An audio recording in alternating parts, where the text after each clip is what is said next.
Je gère plusieurs business à tout juste 21 ans et la question qu'on me pose tout le temps quand je le dis, c'est qu'est-ce que tu fais de tes semaines et à quoi ressemble ta journée type en fait, tout simplement. Bienvenue dans Jade Débrief, le podcast où je vous raconte l'entrepreneuriat dans les moindres détails et dans les hauts et les bas de tous les sujets. Si vous avez des sujets de vidéo, n'hésitez pas à m'en faire part dans les commentaires que je réactive qui étaient désactivés.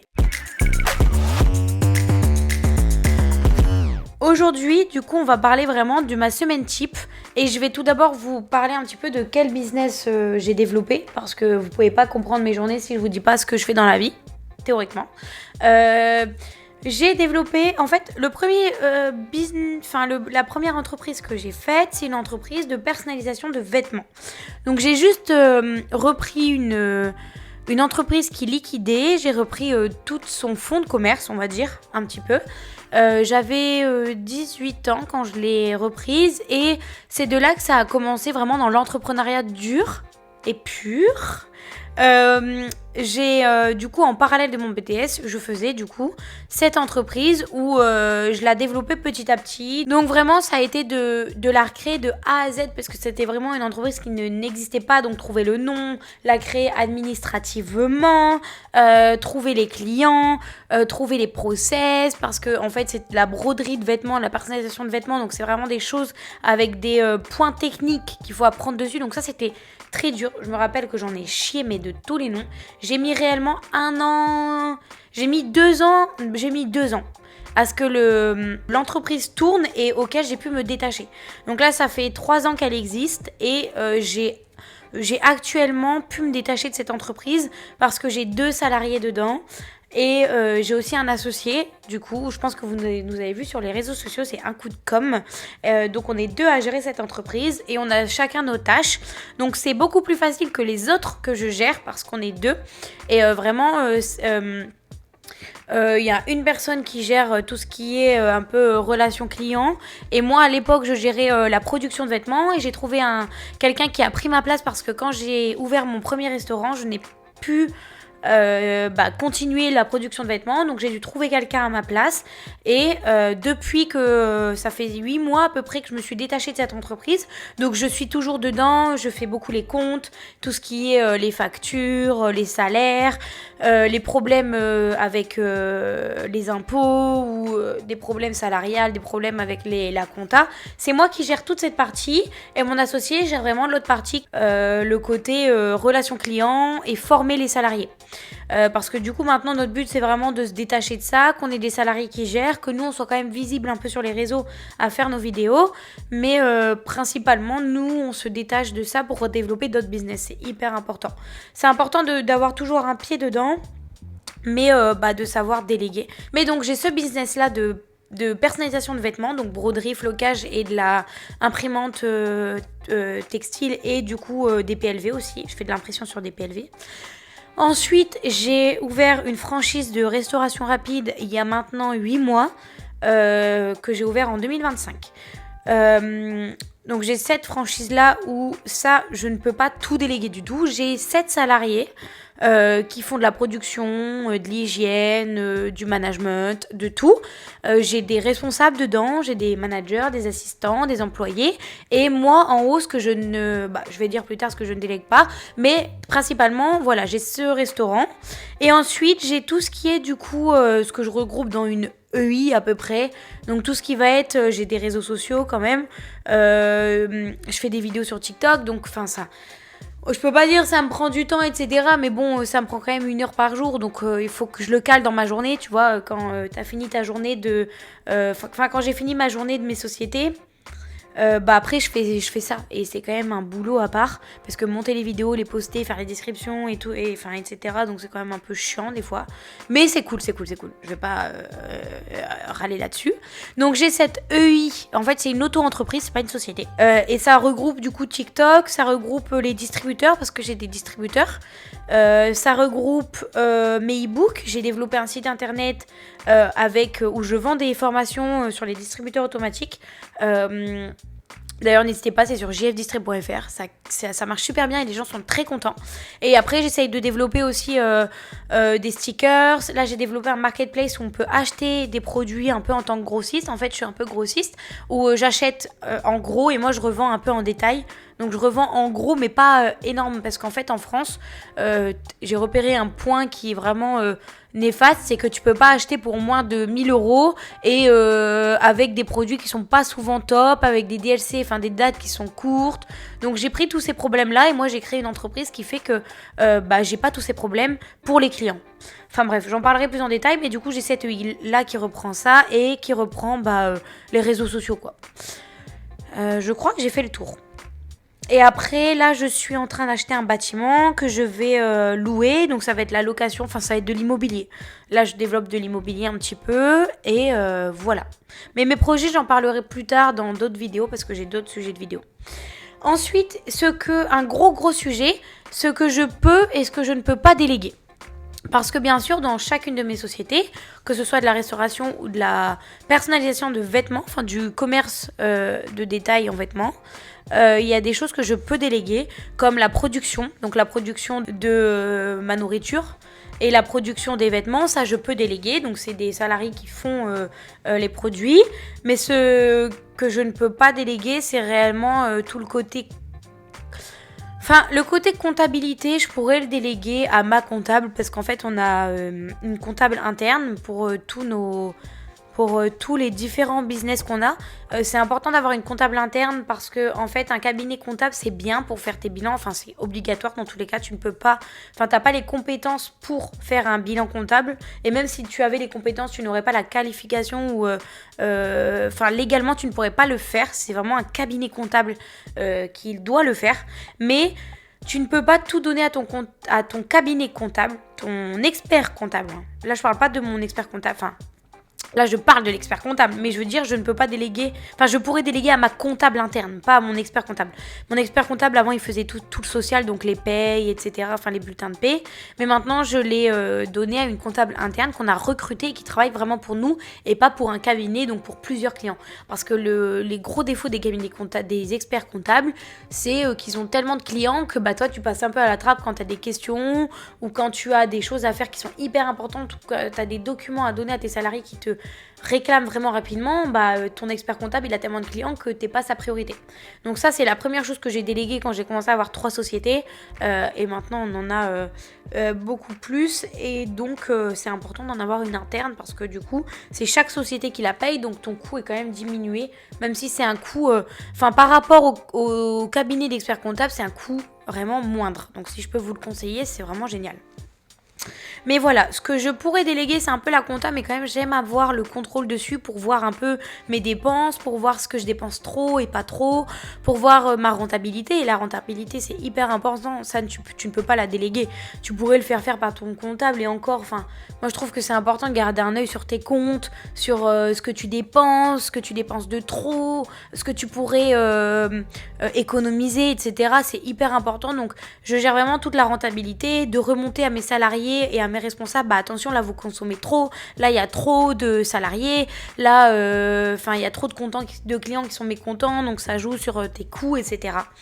Ça c'est vraiment quelque chose que tu ne peux pas déléguer. Ensuite la gestion de l'argent, comment on peut dire, parce que nous en restauration rapide t'as des tickets resto que tu dois déposer, que tu dois contrôler. En fait le contrôle des caisses et le contrôle de l'argent, tes salariés font les caisses le soir mais toi tu contrôles les caisses et ça tu peux pas trop le déléguer sur ce contrôle-là. Tu as quand même un œil vu que tu fais tes dépôts de tickets resto, tu vois s'il te manque de l'argent. Donc ça, c'est hyper important quand même de le voir. Attention. Et après, tout ce que je ne délègue pas, c'est vraiment le développement de mes business. En fait, moi, je délègue. En fait, j'ai une activité principale et l'activité, je la délègue, donc les salariés font cette activité et moi je gère le tour de l'activité. Par contre tout ce qui est partenariat, marketing, ça je le délègue aussi parce que je ne pourrais pas faire tout en fait Moi, j'estime que si tu veux avoir une vraie relation avec tes partenaires, tes commerçants, etc., il faut quelqu'un qui soit disponible 24/24. Et moi, je ne pourrais pas être disponible 24/24 pour mes partenaires ou mes commerçants. Tu vois, je pourrais pas leur répondre tout le temps, j'aurais un délai, ils seraient pas contents, etc. Donc, j'ai vraiment quelqu'un qui s'occupe de ça. Donc ça, je le délègue le marketing, mais attention, tu as toujours un œil dessus. Et quand tu as des idées, etc., tu les donnes et tu vérifies que tout est bien fait, en fait. Mais ça rentre dans ta gestion des coûts et ta gestion des factures. Parce que le marketing, vu que c'est un coût, tu vois les factures, tu vois si c'est bien géré, etc. Tu vois si ça te rapporte bien aussi, tu vois si ton chiffre monte grâce à ça et tu peux tout remonter. En fait, même si tu délègues une tâche, ça ne t'empêche pas d'avoir le contrôle et l'œil dessus, pardon. Donc, même si tu délègues, il faut toujours avoir le contrôle. Même si je délègue la production de vêtements, j'ai toujours le contrôle si elle est bien faite dans les temps, qu'il n'y a pas d'insatisfaction des clients, qu'il n'y ait pas de mauvais avis, etc. Et en fait, tu peux toujours tout contrôler, même si tes salariés font ton produit, le fabrique, bah s'il est mal fabriqué, tes clients ils vont te le remonter, donc tu le sauras automatiquement. Donc tu peux te dire en fait j'ai peur de le déléguer parce qu'il sera mal fait, mais tu peux le contrôler et tu peux interagir dessus. Donc au final, moi je trouve que c'est plus important de déléguer et de bien contrôler et de prendre du temps de contrôler tout ça. Après, tout ce qui est sanctions disciplinaires ou ce qui sont très graves, je les fais moi-même. Mais tout ce qui est petit avertissement ou remise à l'ordre à l'oral, etc., ça, c'est vraiment la responsable du magasin qui le fait. Tout ce qui va être gestion des process ou gestion des contrôles d'hygiène, ça, tu as toujours un œil dessus. Bien sûr, de toute façon, on va t'appeler pour te dire bah, tu as un problème dans ton magasin. Mais donc, tout ce qui est les contrôles d'hygiène, tu les fais faire, mais tu contrôles que tu n'aies pas de dérogation d'hygiène, tu vois. En fait, tu peux tout contrôler, tu peux tout déléguer. Enfin, tu peux pas... Non, c'est gros mot de dire tout déléguer. Tu peux pas tout déléguer, attention. C'est hyper important d'avoir un œil sur ton magasin et d'être... Moi, même si je délègue beaucoup de choses, tous les jours, je sais ce qui se passe dans mon magasin. Enfin, ça ne t'empêche pas de contrôler ton magasin, même si tu délègues, tu vois. Parce que dans tous les cas, tu pourrais pas faire toutes tes tâches. Tu peux pas faire tes produits, tu peux pas faire ton marketing, tu peux pas faire tes process, gérer le management, gérer les avertissements, tout en développant tes autres business, tu vois. Enfin, ce serait un frein pour toi si tu faisais ça. Parce que tu passerais ton temps dans ton truc et tu as ton nez dans ton... T'as ton nez dans ton produit et pas à l'extérieur, tu vois. Donc moi je trouve ça un peu con, tu vois, ceux qui ne délèguent rien et qui ont peur de déléguer. Parce que oui, c'est un risque que ce soit mal fait, mais si tu contrôles que c'est bien fait, si tu contrôles tout, que tu as un œil sur les avis, que tu as un œil sur le marketing, les dépenses, les factures, sur la rentabilité, sur le food, sur les salariés, tu vois. Mais tu vois tout, mais tu peux déléguer, tu vois. Donc c'est hyper important. Mais par contre, ce que tu peux vraiment pas déléguer, c'est ta gestion de rentabilité, ton développement de business. Tout ça, vraiment, c'est primordial de le garder. Et même après, dans tous les cas, quand il y a des problèmes, c'est moi qu'on appelle. Mais réellement, en fait, mes journées type se ressemblent pas du tout. En soi, je peux faire tout et n'importe quoi. En fait, il faut être préparé à ce que tu prévois des choses dans ta journée et qui ne se passent pas du tout parce que tu as plein d'imprévus. Aujourd'hui, j'ai cassé ma voiture, donc j'ai dû aller au garage.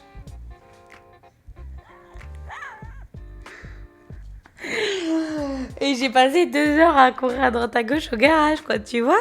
Après, ce matin, j'ai reçu un salarié pour mettre une sanction disciplinaire lourde. J'envoie beaucoup de mails à ma banquière, au comptable, au proprio, à l'avocat. Parce que t'as beaucoup de problèmes en soi. Après, ces derniers temps, j'ai réglé plein de problèmes avec l'URSSAF parce que mes cotisations n'étaient pas à jour. Ma cotisation en tant que travailleur non salarié. Après, je suis en train de créer ma SCI sur l'INPI.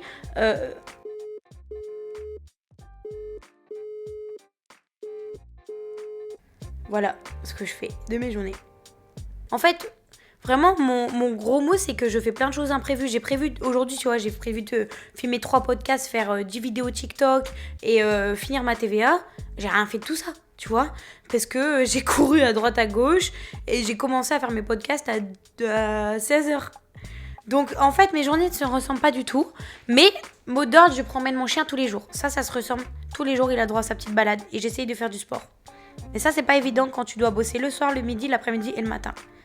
Et à part si je me lève à 5h du matin, mais j'ai pas trop la motivation. Enfin bref, en soi, tu peux... vraiment, moi, ce que je délègue et ce qui est primordial à déléguer, c'est tes tâches primaires. Ça veut dire faire ton produit. Donc broder des vêtements ou cuisiner, je peux le déléguer, tu vois. Mais il faut faire attention parce que c'est cuisiner avec des process. Donc attention, il faut que les grains de pepperoni ils soient à la bonne place. Il faut que le bol il soit bien fait. Tu vois, il y a plein de choses. Je prends l'accent italien là. Alors que c'est américain, tu vois. Mais en ce moment, je passe mes journées avec mon avocat, ma comptable et mon banquier. Voilà. Et mon proprio aussi parce que j'ai plein de choses à faire. Enfin voilà, hier j'ai fait les payes, j'ai fait la TVA, hier j'ai répondu à des mails, j'ai fini de demander des aides pour mes sociétés. En fait, c'est trouver, économiser de l'argent en fait. C'est ça notre boulot en tant que gérant, tu vois. Et développer ses business. Parce que si tu fais tes tâches primaires, tu ne pourras pas développer tes business. C'est vraiment le b.a.-ba. Maintenant, le troisième point, c'est trouver un équilibre tout en développant tous tes business. Parce que moi, je pense que vous l'avez compris, j'ai beaucoup d'activités qui ne se ressemblent pas. Je fais des distributeurs, je fais des TikTok, je fais des vêtements et j'ai un restaurant. Donc je suis dans l'alimentaire. Rien ne se ressemble. Donc en fait, ça veut dire que dans l'alimentaire, je bosse le midi et le soir. Les vêtements, je fais un petit peu de compta par-ci par-là, mais du coup, je ne fais plus les vêtements. Donc c'est vraiment la société qui me prend le moins de temps et qui gagne le plus d'argent. Tu vois ? Rien à voir. Après les distributeurs, je prends 1 heure à 2 heures par jour pour faire mes vidéos. C'est hyper important, même mes podcasts, il faut que je fasse mes vidéos. Après, je fais du montage sur mes TikTok. Le e-book aussi.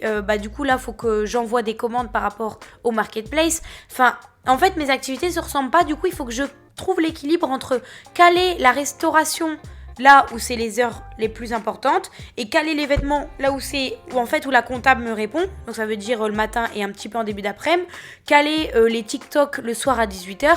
En fait, chaque activité a son horaire. La restauration, c'est le midi et le soir. Les TikTok, c'est à 18h. La comptable, c'est au matin et un petit peu en début d'après-midi. Le banquier, le propriétaire, la création des sociétés, pareil, c'est la même chose. Ou trouver ta rentabilité, c'est le matin et en début d'après-midi. En fait, il faut trouver son équilibre. Mais il faut trouver son équilibre sur tes activités et sur leurs heures les plus importantes. C'est tout. Tes heures pleines, on va dire, c'est les plus importantes. Donc, il faut que tu bosses pendant les heures qui sont importantes. Là, tu vois, il est 18h06. Je devrais poster un TikTok et après, je vais faire mon rush. Mon rush, tu vois. Donc, là, je suis en retard. Être en retard, c'est toute ma vie. Ça veut dire que je suis en retard. Le matin, je suis en retard. Le midi, je suis en retard. L'après-midi, quand j'ai des rendez-vous, je suis en retard. Et le soir, quand je dois aller travailler à 18h, j'arrive à 19h. Ça, c'est le b.a.-ba aussi d'un entrepreneur qui est en retard. Et un entrepreneur qui se respecte est en retard parce que franchement, tu te dis, elle est busy, elle est occupée, tu vois. Donc ouais, voilà, j'ai une image de busy, voilà. Mais je le fais pas exprès, ça aurait vraiment prétentieux, mais je vous jure que je le fais pas exprès.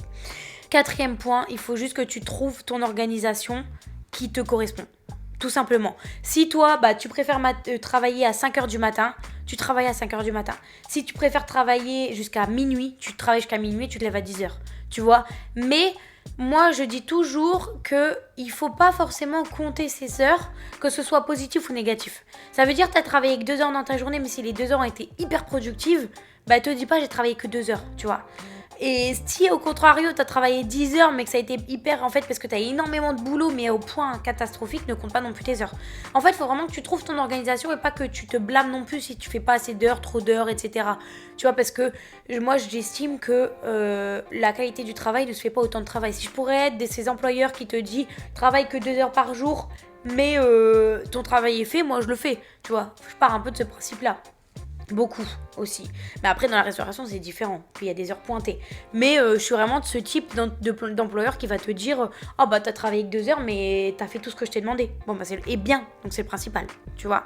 C'est hyper important tout. Mais faut vraiment que tu trouves ton organisation. En fait, c'est tout con, mais tu trouves ce qui te plaît le plus. Après, il y aura des jours où tu voudras pas te lever, où tu voudras pas faire ça. Je vous avoue que j'avais pas envie de tourner ces podcasts, mais au final, je me sens bien, tu vois. Mais il y a toujours des choses que tu ne veux pas faire et il faut que tu te forces à les faire. Sans non plus te mettre en dépression, en burn-out, en carnage complet, tu vois. Mais il faut, en fait... faut faire ce que tu n'aimes pas aussi, il faut faire ce que tu aimes et ce que tu n'aimes pas. Donc c'est hyper important et que tu trouves en fait ton organisation dans ta journée. Donc tu vois, comme je t'ai dit, moi je m'adapte à mes business. La restauration, faut que je peux pas travailler le matin, tu vois. Donc je m'adapte à ça. Tu vois, c'est un peu de la logique, mais c'est du b.a.-ba. Donc voilà, j'espère que ce podcast vous aura plu, que ça vous aura répondu un peu à toutes les questions, mais vraiment partez du principe que mes journées ne se ressemblent pas et c'est que des imprévus. En fait, j'ai un petit bloc, tu vois, par exemple, moi je m'organise comme ça. J'ai mes notes où je me note pour pas oublier toutes les tâches que j'ai à faire.